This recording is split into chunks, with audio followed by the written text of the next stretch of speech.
Hi and welcome, my name is Lawrence Baker. This video is going to be about Photoshop layers. I'm using CC 2015.5. I'm going to cover layers with a broad brushstroke and I'm going to move quite quickly because I'm going to concentrate in later videos on things like smart objects and blend modes, etc. So it's just going to be an overview of layers. So let's get started by picking an image. I'm going to pick this image here. I know it's a raw file, so I know it's going to open as a smart object. First, it's going to load up Adobe Camera Raw. Also notice here, that's your workflow options. Be aware of it. I don't want to cover it here now. I'm just going to open the object. So I'm briefly going to go over smart objects as well once this loads up. Now, it's a smart object. How do I know? Because the properties panel tells me it's a smart object. So if you don't see a properties panel, go to Window, Properties and tick it. And if it's part of another group, let's say, or panel, just drag it out and have it separate like that, because you need to see the layers and the properties together, so to speak. So you could have it in another panel if you wanted to, but I prefer to have it floating. So it's a smart object. It tells me it's an embedded smart object. It gives me the size. I can edit the contents. If I click on that, it will bring up Adobe Camera Raw. I can also double click on the thumbnail. If you don't have properties showing, it also will have a small thumbnail here that was called a smart object thumbnail. So I can double click on that and, as I say, bring up Adobe Camera Raw. I can convert to a linked smart object. If I click on it, it will prompt me to save the file somewhere. And the great beauty of linked smart objects is, let's say you work in a team, you have a network drive, you've all linked to one file with linked smart objects. If you update that file, you can update every linked smart object, but that's for another video. Right, let's bring in some more layers into this document. So Command or Control O. Let's try something a bit brighter than that one there. And I know it's going to be a different size as well, so this will prove something as well. Again, open object, separate document tab. Make sure if you use the move tool, you've got show transform controls on, because it's important, because you need to resize it sometimes when you move it into the other image. So with the move tool activated, I just click on the layer and or on the actual document window, drag up to that tab, drag back down, and it will be available to me. Now you can see there's a huge difference in size. So with show transform controls on, I can see the handles and the bounding box. Shift key press. This is important because you don't want to break the ratio of the original image or distort it. So I need to bring it out beyond the bounds there of the image because the ratios are different. So I'm going to move it around a bit to make it a little bit better and make it a little bit larger again.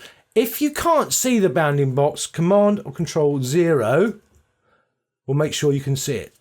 So that's fine. Hit the tick symbol or hit return.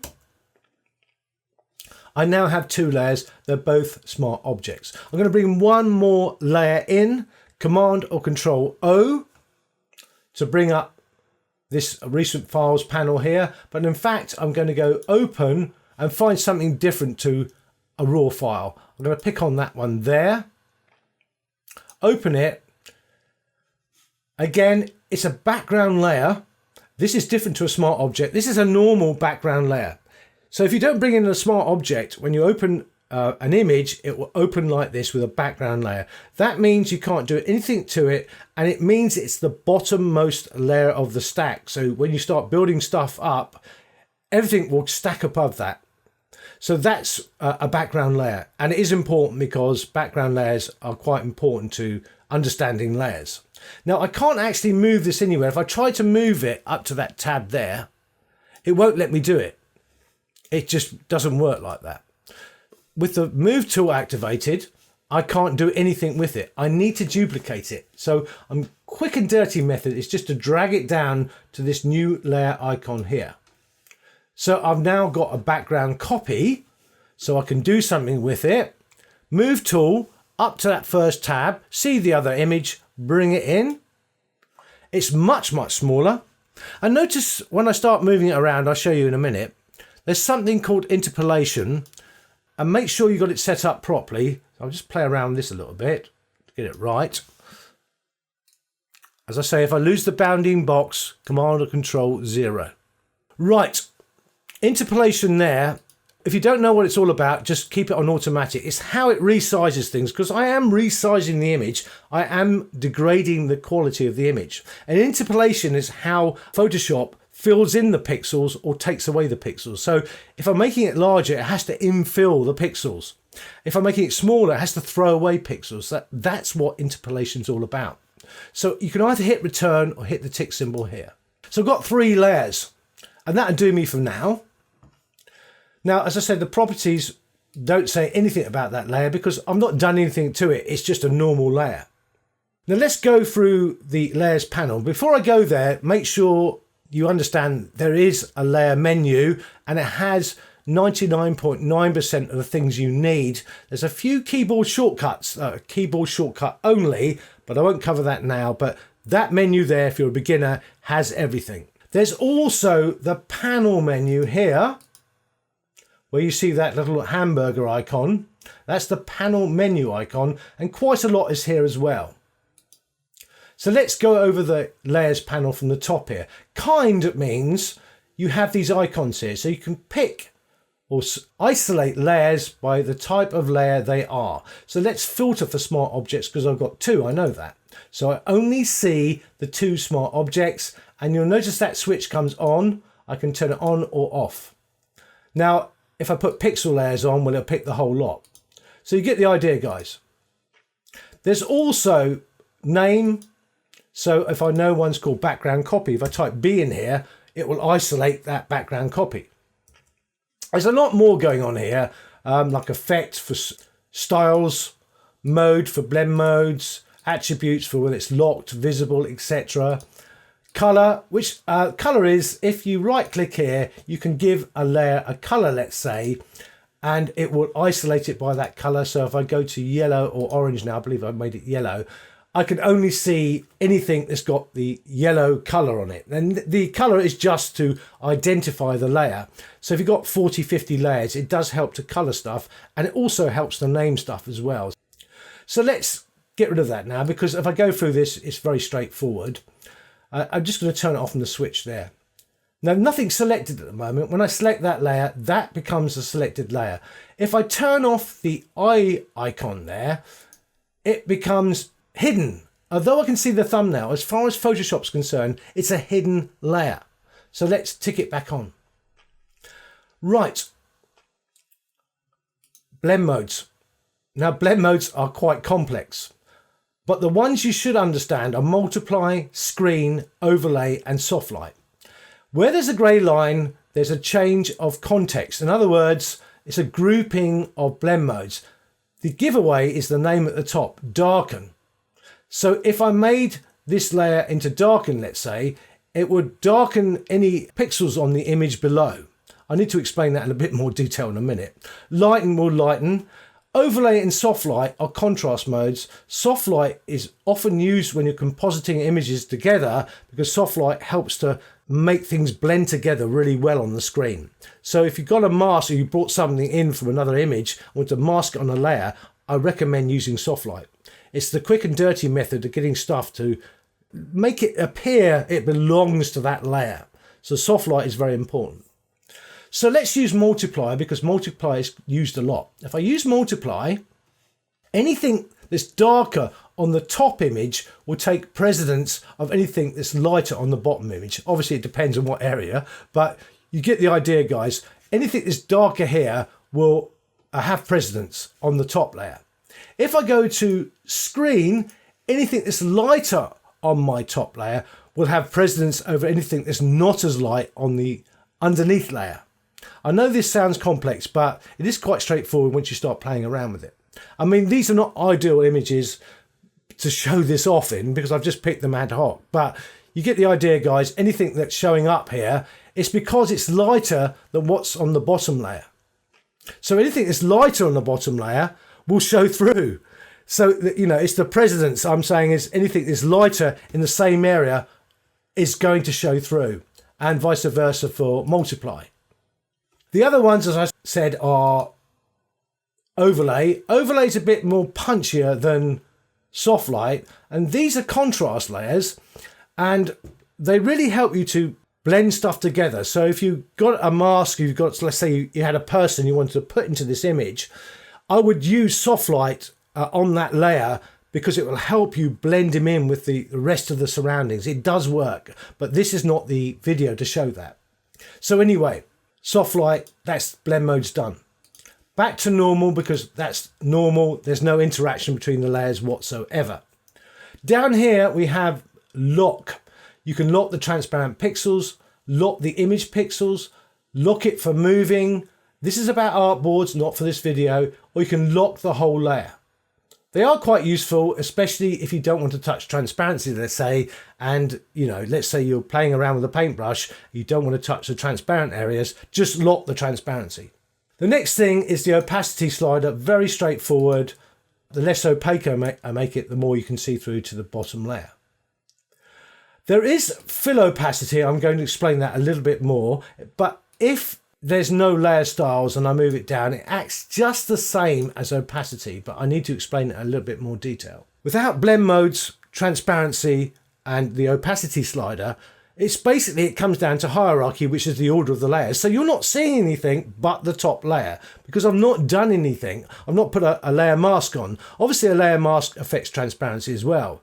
So that's really important. These are the things that really affect how layers interact with each other. Blend modes, opacity, transparency, and also layer masks, and also, well, obviously hierarchy. So if I move that image to the top, you're only going to see that image. So it is important to understand this all. You can move layers around by dragging them.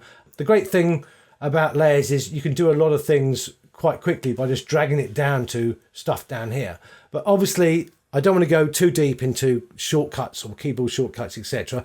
This is a broad overview of layers. So as I said, without those four things, nothing happens. So fill opacity. Well, I need to explain this by putting a type layer on. If I press T on my keyboard and type something like test, I might as well make it all capitals, why not? Move tool, I'm not going to play around with making the font larger. I'm going to use the move tool, show transform controls. You've got the bounding box, shift key pressed so you don't distort it. I'm going to make it large. Now with a type layer, you have to add a layer style. I've got to press tick on that by clicking on the FX symbol. And FX is a bit of a red herring because it's called a layer style once I click on it. I'm going to pick outer glow. I've set one up already just to show you what it does, and it's pretty awful, I know. But with fill opacity, if I drag the slider down, the text will become transparent, but not the actual layer style. So fill opacity protects layer style, but makes everything else less opaque, let's say. So that's what fill opacity is all about. Now I don't like that at all, so I'm going to right click here and go clear layer style. Whilst I'm on FX or layer styles, I'm going to do a quick drop shadow. Now, it doesn't matter what you click on here because it will all be available here as well, but make sure you come to the right one. Now I've got an outer glow and a shadow. I untick outer glow. Make sure you click on drop shadow and untick outer glow. I've already done a drop shadow already. I played around with this actually. So there's a drop shadow. If I really like that drop shadow and wanted to save it as a style, I can create a new style. So I'm going to go OK on that. Now the styles panel shows you the styles you can have. Now I mainly would use styles on text or small objects on the screen. You wouldn't use it for a whole picture like this hut layer. Of course, you can put an emboss on it if you wanted to, but mainly it's for small things like text. So if I pick something else, I can actually turn it into a chrome effect. And all it's done here is if I double click on the FX icon, it's put a bevel and emboss on and a stroke. It's lost everything else, but that's all it's done. So that's all a style is. So you can save styles. I can move around and change it and do other things as well. Some quite awful. And if you want to change your styles, go to the panel menu and pick something else like glass buttons, etc. I've picked one of these text effects. So I'll leave that on there. That's really styles covered. Linking, which is down here with the chain icon. If I select more than one image, let's say I select two here by shift clicking, I can link layers. Now, it doesn't mean if I paint with a pixel editing tool, let's say, on one layer, it's going to paint on the other layer. It's more about moving, transforming, etc. So if I've selected those two layers and I decide to move them like that, it only moves those two layers. So that's important to remember. Command or Control Z. So even with the two layers selected, it will do the same thing. But if you want a bit more permanency or make it a bit more permanent, make sure you link layers together. I don't often use linking, I'll be honest with you. So let's pick that background copy again.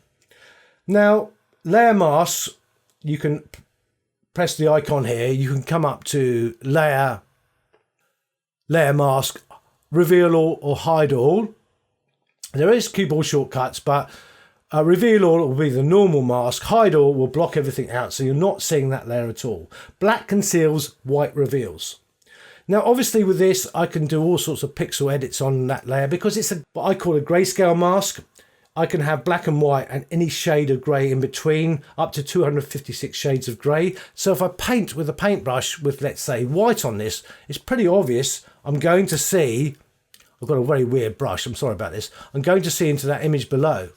There's me playing around with the brush. You get the idea, guys. Often people will use the graduated tool on this to create a graduated effect. It's like the graduated filter inside of Lightroom. If I wanted to disable it, I would shift click on that layer mask, I would disable it. Shift click again to enable it. Alt or option click will isolate the mask so you can see what you've done to that mask. Now obviously I don't like what I've done, so basically I'm going to right click now and delete layer mask. I do use a lot of keyboard shortcuts as well, and I'm not going to cover that now. So that's the layer mask. I don't want to go into any more depth with layer mask. This is an adjustment layer. Obviously, I could probably come up here and go layer, new adjustment layer and pick it. Now you can see the list of adjustments you can have. It's quite a lot actually. So it's also available here in the adjustments panel. You've got it showing as well.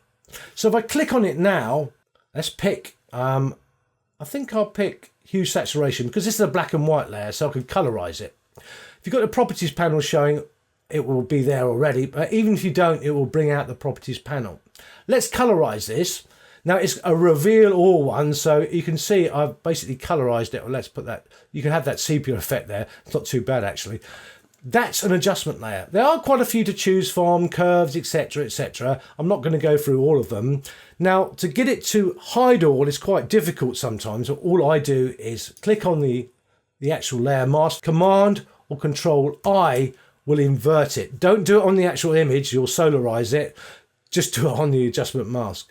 Obviously, I can, let's say, use the brush, or I could use a graduated tool on it, G on my keyboard, and see what I can do. Just quickly, you can see I'm allowing through everything at the bottom there. If I alt-click on it, you can see I'm hiding everything at the top. Click back on the layer there, everything's back to normal. So that's adjustment layers. I don't really want to go any more into them now, because adjustment layers are quite straightforward, really. Now, groups. There's the group icon there. I'll bring up my Apple dock there. Sorry about that. I can create a new group, but obviously it's best that you select your images first. So let's select, I select the adjustment layer as well. I selected 3 layers, 1 adjustment layer. Hit the group icon, it's grouped it together. Command or Control Z. I can go Command G as well. Command or Control Z. I believe it's up in the panel menu as well. Yes, new group. From layers, if I wanted to. I can also come up here and go layer, group layers, Command or Control G.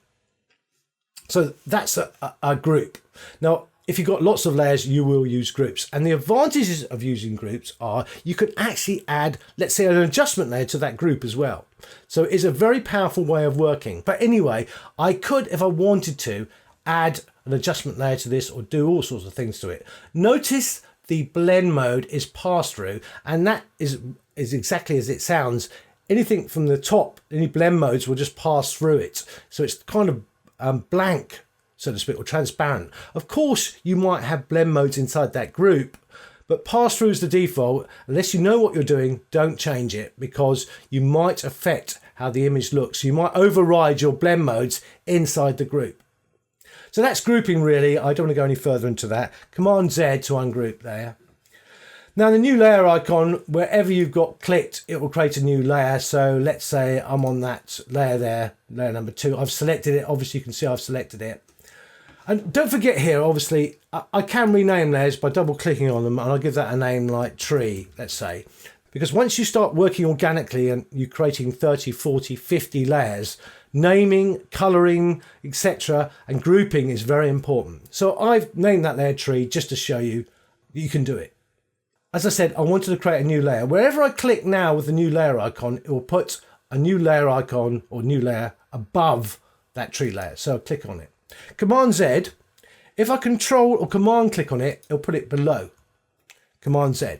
Of course, I can come up to the layer menu and go new layer, etc. And probably I'll go to the panel menu and do the same thing. So it's Shift Command N actually, and I'm going to use that now. So Shift Command N will always bring up the new layer menu here, so you can name the layer. And I'm going to name this layer Burn and Dodge and Burn, maybe not to call it, because I'm going to show you something here. This is very, very useful if you want to edit non-destructively a layer with, let's say, the Dodge and Burn tool. Give it a color just for the sheer hell of it, green. I'm going to change the blend mode to one of those contrast blend modes, soft light. Then it says fill with soft light neutral color 50% gray and click on it. And it's going to create a layer with 50% gray on it. Now this is a great way of working non-destructively. I'm going to turn that layer off there. Now if I wanted to darken down this tree layer with the Dodge and Burn tools, I'll come up here and find, that's actually, that's fine burn. I'm going to darken down the sky, let's say. Now if I wanted to darken this down, you can see I can darken the sky down with the Dodge and Burn. Now it's very useful this because I'm working non-destructively. Now why would I fill it with 50% grey? Because 50% grey is the neutral colour for soft light. For multiply it's white. For screen it's black. They're the neutral colours. They will never be affected by that blend mode.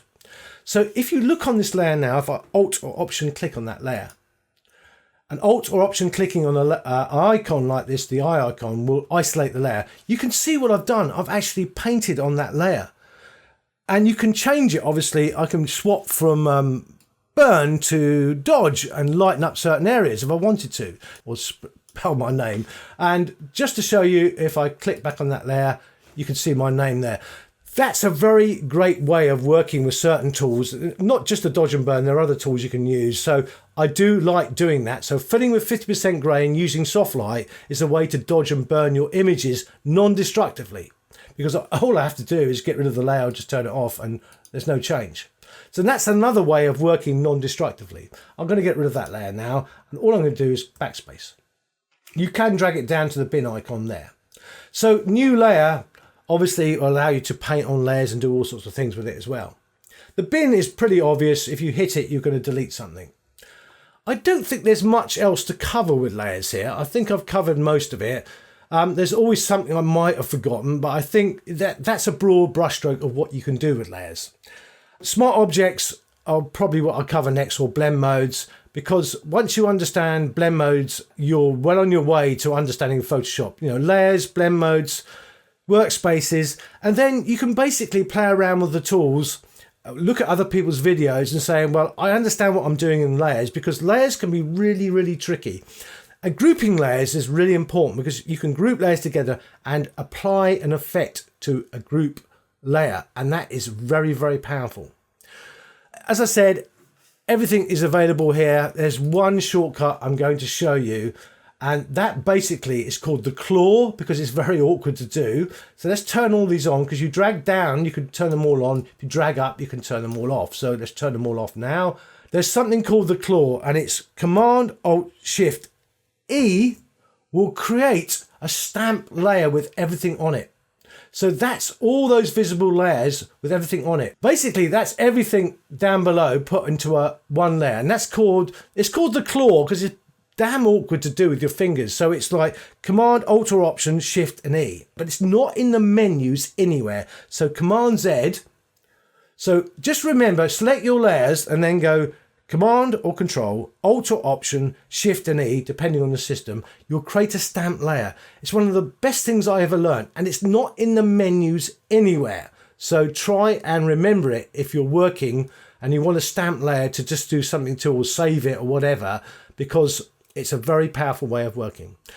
That's it for layers, guys. I hope you've got something from this. That there's a lot going on in layers, and if I showed you too much, it would go on for 40, 45 minutes, an hour, etc. If I showed you too little, you think, well, what's the point? So hopefully I've got this overview right. Thanks very much, guys.